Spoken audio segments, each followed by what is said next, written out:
Saudara-saudari, Injil kita pada minggu ini diambil dari Injil Yohanes bab 10 ayat 1 sampai 10. Aku berkata kepadamu, sesungguhnya siapa yang masuk ke dalam kandang domba dengan tidak melalui pintu, tetapi dengan memanjat tembok, ia adalah seorang pencuri dan seorang perampok. Tetapi siapa yang masuk melalui pintu, ia adalah gembala domba. Untuk dia penjaga membuka pintu, dan domba-domba mendengarkan suaranya. Dan ia memanggil domba-dombanya masing-masing menurut namanya dan menuntunnya keluar. Jika semua dombanya telah dibawanya keluar, ia berjalan di depan mereka, dan domba-domba itu mengikuti dia karena mereka mengenal suaranya. Tetapi seorang asing pasti tidak mereka ikuti, malah mereka lari daripadanya, karena suara orang-orang asing tidak mereka kenal. Itulah yang dikatakan Yesus dalam perumpamaan kepada mereka. Tetapi mereka tidak mengerti apa maksudnya ia berkata demikian kepada mereka. Maka kata Yesus sekali lagi, Aku berkata kepadamu, sesungguhnya akulah pintu ke domba-domba itu.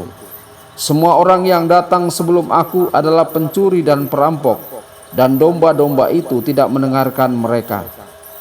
Akulah pintu, barang siapa masuk melalui aku, ia akan selamat, dan ia akan masuk dan keluar dan menemukan padang rumput. Pencuri datang hanya untuk mencuri dan membunuh dan membinasakan.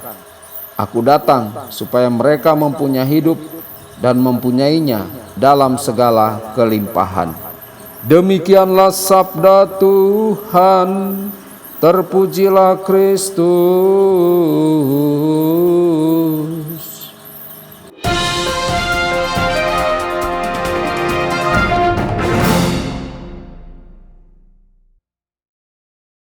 Saudara-saudari terkasih dimanapun Anda berada, jumpa lagi dengan saya Romo Tedens dalam saluran Warta Kabar Sukacita. Semoga Anda semua dimanapun berada senantiasa dalam keadaan sehat dan bahagia. Saudara-saudari, kita semua ingin berbahagia. Tidak ada seorang pun di muka planet ini yang secara sadar memilih untuk menjadi frustrasi dan sengsara.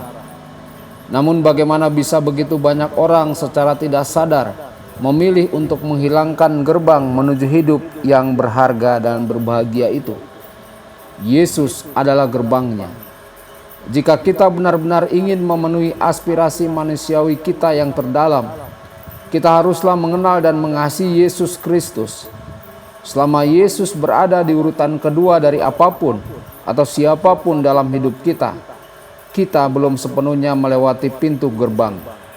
Mengambil resiko dan benar-benar melewati gerbang adalah keputusan terbaik yang mesti kita buat.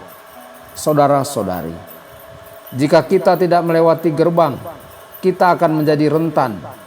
Mereka yang tidak berkomitmen penuh menganggap tawaran orang asing cukup menarik.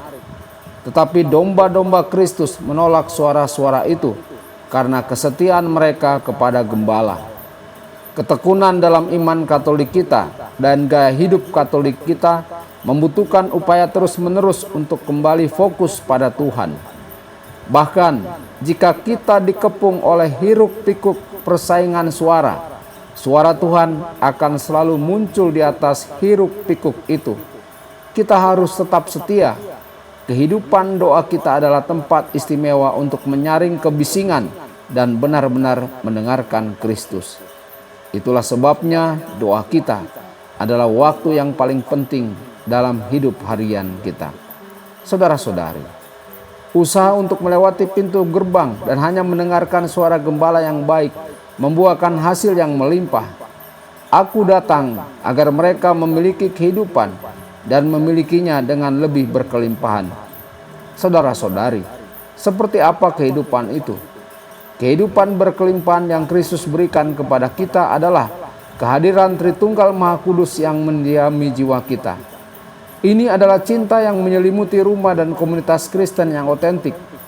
Kedamaian yang datang dari hati nurani yang telah mengalami pengampunan dan berkomitmen untuk hidup dalam kebenaran.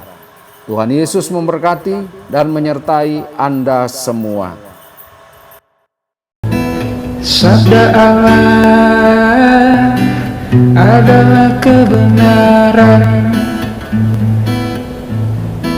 Sabda Allah adalah kehidupan. Mari kita mencintainya, mari kita menghayatinya. Ya Tuhan yang ku muliakan, sabdamu angkat resahku. Mari kita menghayati